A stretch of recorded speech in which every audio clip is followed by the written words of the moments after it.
Muito louco como as decisões que o Trump toma lá nos Estados Unidos acaba de fato interferindo nas eleições nacionais de outros países por conta das merdas que ele tá ameaçando fazer, né? Mas esses movimentos do Trump aí, tu acha que, assim, eles estão indo por um caminho ruim para geopolítica de uma forma geral, não é? Porque assim, e também é contrário ao que se espera de um país que sempre defendeu o livre comércio e tudo mais, né? Com certeza. Se a gente for pegar esse mundo pós-Guerra Fria, quem construiu foi os Estados Unidos. Quando você pega o FMI, o Banco Mundial, o Acordo de Bretton Woods, que pregava a questão do livre comércio. Vamos ter aqui o GATT, que vai ser um acordo de taxas que vão tentar propagar o mínimo possível um protecionismo. Depois a OMC.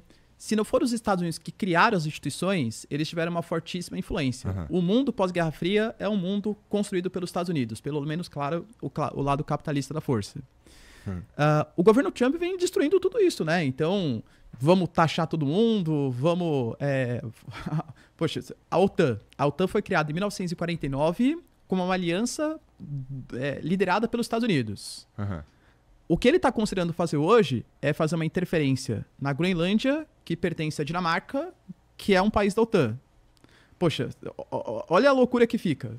O artigo 5º da Constituição da OTAN fala que se um país for agredido, ele pode convocar os outros membros para defender ele da agressão externa. E se for os Estados Unidos que ataca? Meu irmão, aí ferrou, porque aí os Estados Unidos que defende também, né? Exato, né? Vamos dar exército de ataque e de defesa, entendeu? Não tem... E isso era uma coisa, assim, impensável. Quando você vê, por exemplo, o Canadá também. O Canadá, eles têm compartilhamento de inteligência, tem acordos de defesa conjunta. Quem faz, por exemplo, toda a parte de defesa daquela região do Ártico, que é super estratégica, do Alasca, é o Canadá. É todo equipamento militar canadense. O cara comprar uma briga com o Canadá, falando que vai anexar o Canadá, não faz nenhum sentido, assim, geopolítico. As principais brigas que ele tá comprando são com, Canadá, China, o que mais? Canadá, China, na América Latina também ele vem aumentando, né? Ele critica muito essa postura, tanto que o próprio Marco Rubio, sendo indicado para ser o secretário de Estado, o mote dele é América Latina. Então, por exemplo, na Colômbia, a própria questão do Canal do Panamá, por exemplo, que no final das contas ele até conseguiu os seus objetivos, porque as duas empresas de Hong Kong que operavam no Canal do Panamá vão ter que sair de lá. Navios militares não vão precisar pagar para utilizar o Canal do Panamá, vão ter um acordo ali comercial com os chineses. Mas o próprio Pete Hegseth, que é o secretário de defesa, ele deixou bem claro que a ideia dos Estados Unidos é abandonar esse flanco oriental da Europa, fazer com que os europeus gastem mais dinheiro, e de fato os europeus estão se desenvolvendo bastante. A Alemanha aumentou demais os gastos militares, por exemplo, para investir na região da Ásia-Pacífico, que é a região hoje mais estratégica do mundo. Então, auxiliar Taiwan, auxiliar as Filipinas, região do Mar da China Meridional, vai ser o principal objetivo do Pete Hegseth. Entendi. Então, o Trump, no fim das contas, ele está elegendo uns caras mais à esquerda para que não haja uma... Elegendo, de certa forma, né? Vai no Canadá e na Austrália, que nem tu falou, por conta das merda que ele fala. Então, isso é bastante interessante, assim como ainda... É claro que tem, mas o poder geopolítico dos Estados Unidos ele é tão grande que com essas falas do Trump ele está conseguindo, sem querer, eleger uns caras que são eleitos para combater o Trump, né? E esse momento que a gente está no mundo, tá? O mundo meio que de mal com os Estados Unidos, está todo mundo querendo combater o Trump, é isso que tu diria que isso está rolando? Acho que sim, né? E quando a gente fala o mundo todo, principalmente as principais lideranças geopolíticas internacionais. Então, por exemplo, membros da União Europeia. Quando você vê o Friedrich Merz, por exemplo, ele vai lá fazer uma visita ao Trump na Casa Branca, você vê que ele é cheio de dedos assim, poxa, eu posso falar, mas eu não posso... O que ele fez com o Zelensky, por exemplo, na Casa Branca, foi um constrangimento. Chegou a ver o que ele fez com o presidente da África do Sul, Cyril Ramaphosa? Não vi, mas foi parecido com o que ele fez com o Zelensky? Foi pior. Tá, como é que aconteceu então? Porra, porque com o Zelensky foi uma coisa horrorosa, assim, o Zelensky totalmente desconfortável tava sendo transmitido ao vivo aquela reunião ali, não era? Com o Cyril Ramaphosa também. A África do Sul esse ano é um país importante porque está na liderança do G20, que é talvez o único órgão hoje internacional que consegue reunir países do G7, países dos BRICS. Então, talvez seja o órgão mais importante hoje, excetuando a ONU, né? E a África do Sul, que inclusive o Elon Musk, né, descende aí da África do Sul, então tem uma influência forte. Vai acabar sendo deportado para lá? Pois é. Não vai, porque a gente vai falar já dele se reaproximando. Mas vai lá. Mas o Cyril Ramaphosa, que é o presidente, ele vem tentando fazer uma reforma agrária na África do Sul. E uma reforma agrária que leva muito em consideração as questões raciais. Por conta de toda a política colonial, por conta da apartheid na África do Sul, hoje a gente tem uma situação em que 80% da população do país é a população negra e eles controlam só 4% das terras agrícolas. Então, ele pretende fazer uma reforma agrária com a questão racial. O Elon Musk, o Trump, nisso eles concordam, falam que isso é uma política racista da África do Sul. Tanto que, em meio a essa política de deportação, enfim, ele até fez um simbolismo que ele recebeu uma série de Afrikaners, que são esses descendentes brancos ali da África do Sul, nos Estados Unidos, alegando que eles eram refugiados. E aí o Cyril Ramaphosa foi fazer a visita oficial ao Trump. Falei, já vai dar problema, né? Porque o Trump é meio polêmico e tal. De repente eles estavam conversou, porque a África do Sul também tem uma ligação com o golfe muito forte, né? Tem vários golfistas e tal. Eles começaram conversando de golfe, porque o Trump também gosta bastante de jogar golfe e tal. De repente, eu falo assim, partidários aqui, apaga a luz, por favor, que eu quero mostrar umas imagens. Sem avisar o Cyril Ramaphosa, né? O Trump falando isso. De repente, apareceu uma tela e ele começou a mostrar imagens de homens brancos, assim, massacrados, mortos. Fala assim, tá vendo, Cyril Ramaphosa? É isso que está acontecendo com os fazendeiros brancos da África do Sul. Você concorda com isso? Com a sua política racista? E aí imagina que o presidente da África do Sul, assim, né? Vendo o que tava acontecendo. Meu irmão. E os caras falando, não, pô, tá maluco, não vou em podcast não, dá merda, né? Vou lá encontrar o Trump, olha a merda pior que dá. ainda. Caraca, como é que foi a reação dele? Eu não vi essa, cara. Então, daí o Cyril Ramaphosa falou, mas, poxa, da onde que é isso? Da onde você tá tirando essas informações? Porque eu não tenho essa notícia. Daí ele falou assim, não, realmente, o Cyril Ramaphosa tentou sair pela tangente. Ele falou, não, violência acontece em todos os lugares do mundo. Mas assim, não que a gente faça uma política de perseguição contra os brancos. No final das contas, descobriram que as imagens que estavam sendo transmitidas nem eram da África do Sul. Eram do Sudão, da Guerra Civil do Sudão, contra brancos no Sudão, né? O Trump é um brincante, cara. Mandou uma fake news ali ainda, né? Fake news, né? Caralho, cara, que arrombado. Não vi isso aí, eu vou procurar saber isso daí. O João Pedro mandou aqui também, ó. João Pedro Gasparini mandou R$22. Boa noite a todos. Segunda-feira braba. Gostaria de saber, professor, um pouco mais sobre a anexação da Crimeia por parte da Rússia. Não tem vídeo sobre isso. Fica a dica. Eita. Tá.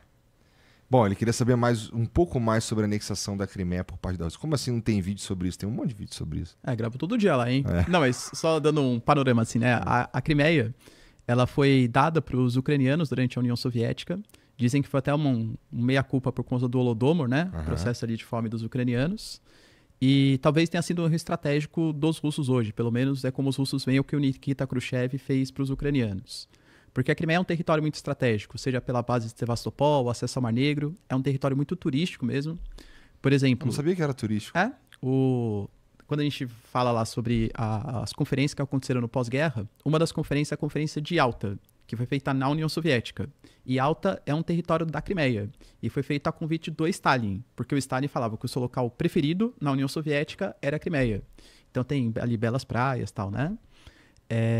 E a Rússia fazendo essa anexação, eu vejo como, primeiro, um sentido geopolítico mesmo, de acesso ao mar que não congela, que é o Mar Negro, acesso ao Porto de Sebastopol, uma área turística, até para futuros resorts, enfim. Mas também como um ponto de tentar afastar os ucranianos da OTAN, que era o objetivo inicial da Rússia, né? Começa tudo nisso daí, né?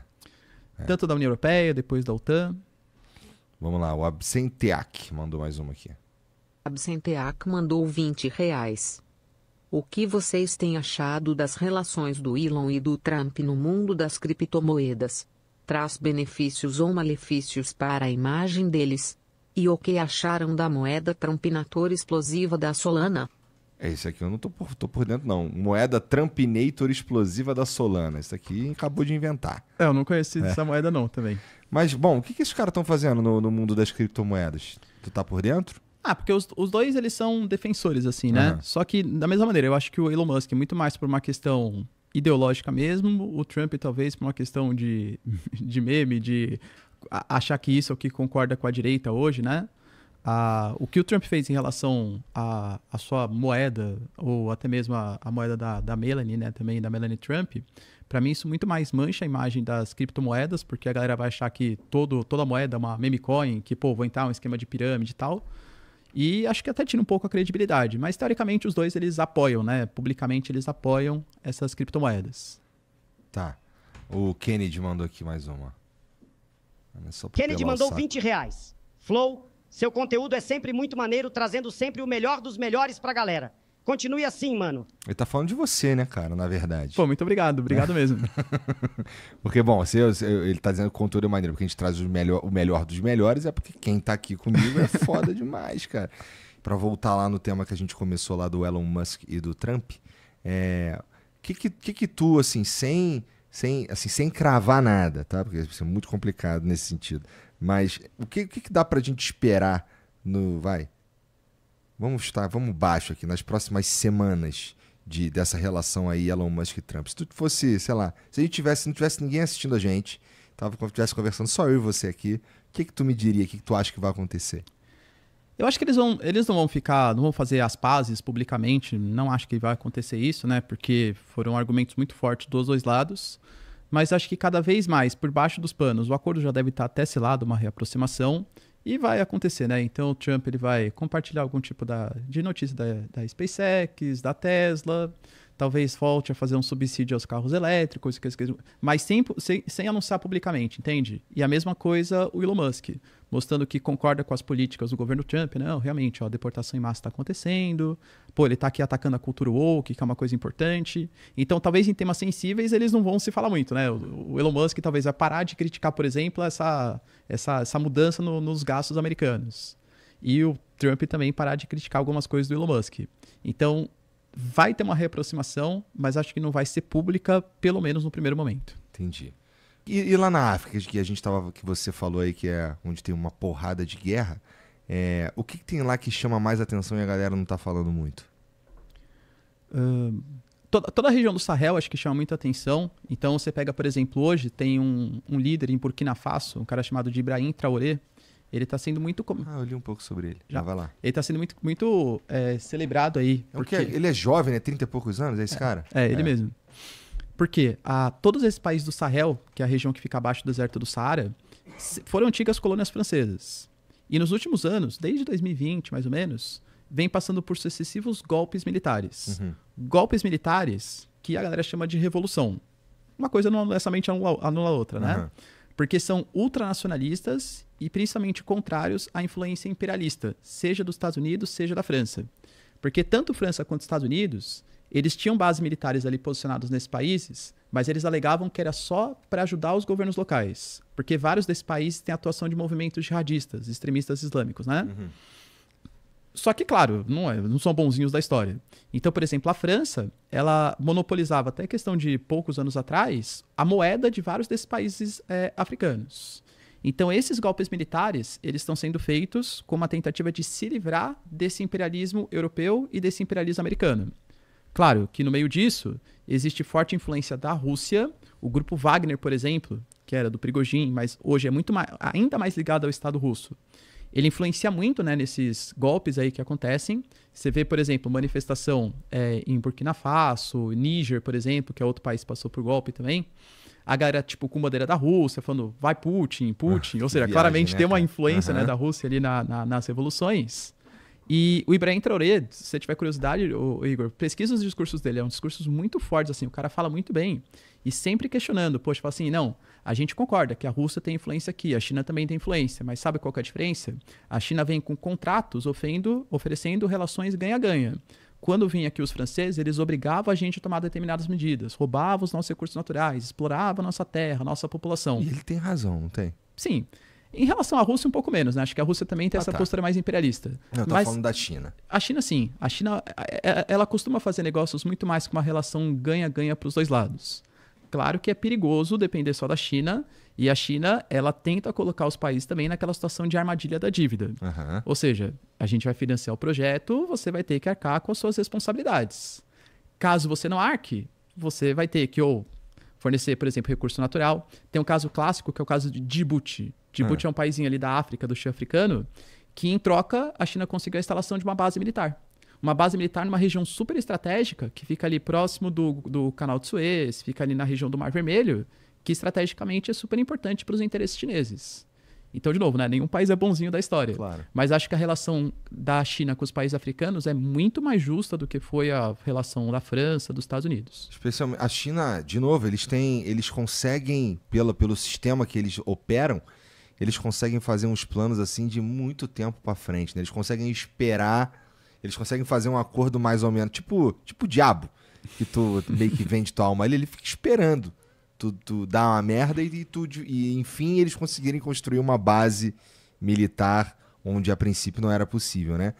Então, tá aí mais uma vantagem de como funcionam as coisas lá, né, cara? Que é doido, porque em países democráticos a gente tem vou chamar de desvantagem, uma desvantagem que tem, que é a gente não ter, pelo fato dos caras ficarem brigando o tempo inteiro de quem vai estar no poder, não consegue ter uns planos assim, um projeto de país, né? De longo prazo. De longo prazo. Então tá aí uma vantagem que tem no sistema como a China opera, que não necessariamente funcionaria pra gente, no entanto, né, cara? Especialmente porque o comunismo chinês funciona bem lá na China. A gente imitar esse modelo em outro lugar do mundo necessitaria aí de ou de entender muito profundamente como funcionam as coisas. Não dá, né? Porque precisa ser um país grande pra cacete, precisa ter a história que tem. Então, sei lá. Ainda bem, no fim das contas. No final das contas eu tenho na cabeça, né? Que geralmente é a sociedade que tenta definir o seu modelo de governo. Não o modelo de governo que vai tentar definir a sociedade. Então você imprimir um modelo chinês numa sociedade que nunca esteve acostumada a isso não faz nem sentido. Que é mais ou menos onde os Estados Unidos falham sempre ao longo da história. Tentando implementar o próprio sistema nos outros lugares. É o conceito que chama de state building, né? Então você vai lá e constrói um estado. No caso do Afeganistão, por exemplo. Quando os americanos invadiram o Afeganistão, eles desmobilizaram o Talibã e colocaram ali um governo local, um parlamento, um banco central, que quem reconhecia era Cabul, que era a capital. O restante do país, dane-se. Quem que são esses ocidentais que estão aqui interferindo no meu país? E no fim das contas o que acontece quando os Estados Unidos sai cai tudo. E volta a ser o que era. E ainda deixa o Talibã como um dos grupos mais poderosos agora daquela região da Ásia. Porque vários equipamentos, tudo ficou como herança, né? Tudo era investimento dos Estados Unidos. Então, equipamentos de ponta, o Talibã tem, coisa que não tinha há 20 anos atrás. Porra.